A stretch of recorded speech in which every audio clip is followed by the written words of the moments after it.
Welcome to The Explainer. We're talking about anxiety today, but probably not in the way you're used to thinking about it.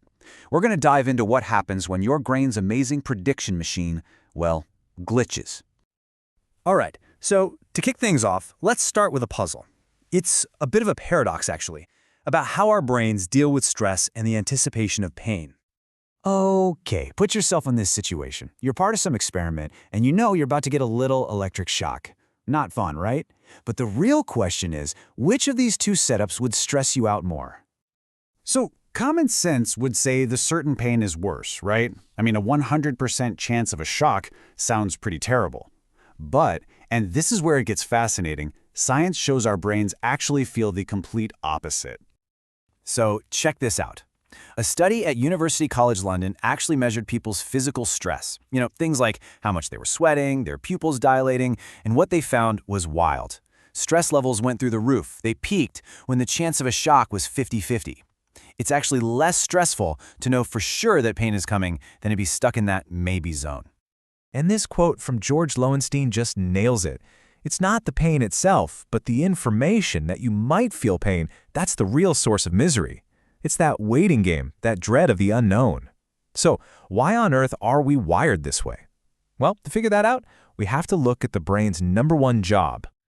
So yeah, it's that anticipation that's the real killer. And that brings us to a fundamental truth about your brain. See, its main job isn't just to react to things as they happen. Nope.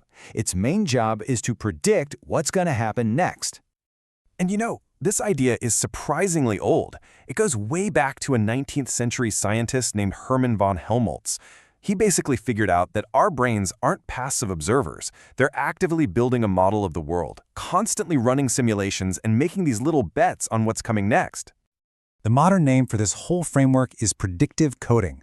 And honestly, the best way to think about it is that your brain is like a little scientist in your skull. It's always creating hypotheses. I predict this will happen. And then it mostly pays attention to the stuff that doesn't fit its hypotheses. It's this non-stop cycle that's running all the time completely automatically. Your brain predicts, then it senses what's actually happening, then it compares the two. If the prediction was right, great, nothing to see here. But if it was wrong, that creates what scientists call a prediction error. And the brain's whole goal is to keep those errors, those surprises, to an absolute minimum. And look, this system is incredible. It works like a charm, most of the time. But it has a weakness, a real Achilles heel. So what happens when that prediction engine is starved of information, when it just doesn't have enough data to make a good forecast? Well, that's when things get messy. When the future is fundamentally unknowable, the brain's prediction machine just spins its wheels. It can't land on a confident prediction. And that state of uncertainty, that's the breeding ground for anxiety, especially for people who are wired a certain way. Yeah, researchers actually have a name for this, intolerance of uncertainty, or IU for short. It's basically a measure of how much you hate ambiguity, how much distress you feel when you don't know what's going to happen. And it turns out this one trait is a huge vulnerability factor for all sorts of anxiety disorders. And a big piece of this puzzle seems to be linked to something called cognitive flexibility.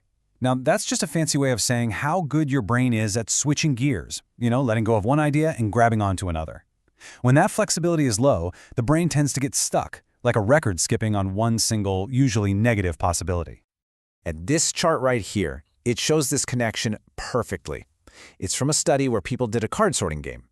That vertical axis, perseverative errors, is just a technical term for getting stuck on an old rule that doesn't work anymore. And the horizontal axis is their intolerance of uncertainty.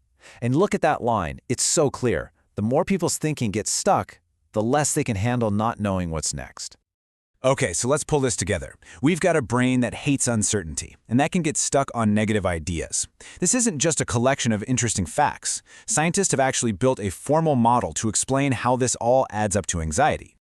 It's called the Uncertainty and Anticipation Model of Anxiety, or UAMA, because that's a mouthful. And what's so cool about it is that it gives us a blueprint for understanding the precise mistakes an anxious brain makes.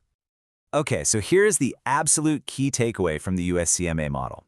When a brain that's high in intolerance of uncertainty faces a threat it can't predict, it makes two huge miscalculations. First, it wildly overestimates the probability, the chances, of the bad thing actually happening. And at the exact same time, it overestimates the adversity, the cost, or just how awful that outcome will be. It's this 1-2 punch, this double air, that really fuels the cycle of worry and dread. So, when you understand this model, it's kind of a game changer. It gives us a totally fresh perspective on what anxiety even is. You can stop thinking of anxiety as some kind of personal failing or a character flaw. It's not. It's a forecasting problem. That's it. It is the logical output of this amazing biological prediction system that's just trying its best to keep you safe, but it's working with bad data, with uncertainty, and it has a built-in bias to overestimate risk. And that really leaves us with a final, powerful question. If anxiety is just a flawed forecast, it changes everything, doesn't it? It's not the absolute truth. It's just one prediction, and a statistically bad one at that. So the question for you is, how can you start becoming a better weather watcher for your own mind?